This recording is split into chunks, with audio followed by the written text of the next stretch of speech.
اگه الان بهت بگن امام زمان توی اتاق منتظرته و پرونده اعمالت دستشونه، آیا حاضری بری توی اتاق؟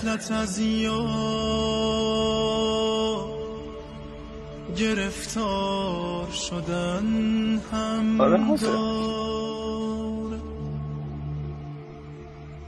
نه اصلا حاضر نیست. شدن زار شدن 100% اگه میشه. اما چون میدونم که بخشنده هستن به لطفشون ایمان دارم، حتما داخل اتاق میرم، چون میدونم پروندم خیلی سیاست. برم خدمت آقا چی بگم؟ فقط خجالت میکشم. من خودم میدونم خیلی روسیه هستم و واقعا امروم نمیشه برم خدمت آقا. همین الان بخوای با آقا حرف بزنی چی بهشون میگی؟ دیگه وقتش نشده بیای. مشکلات مردم حل بشه، فقط همینو میخوام. دوباره روزای خوب بیاد. همین. شرمنده، واقعا شرمنده.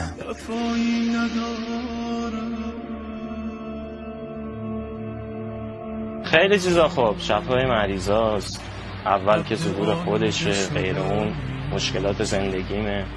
الان این مریضی که اومده بره، راه کربلا بسته شده، ما هر سال میریم اربعین، امسال الان موندیم چیکار کنیم؟ واقعا راه باز میشه، باز میتونیم بریم. فقط بیا. ای باز ماست دلی که نشد خانه یاسین خراب است و ویران، هر گرفتاری داره نداره. بیا تا جوانم بده رخ نشانم، بیا تا جوانم بده رخ نشانم، که این زندگانی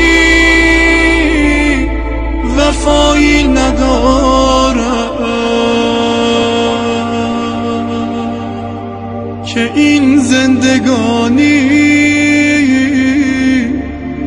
وفایی نداره.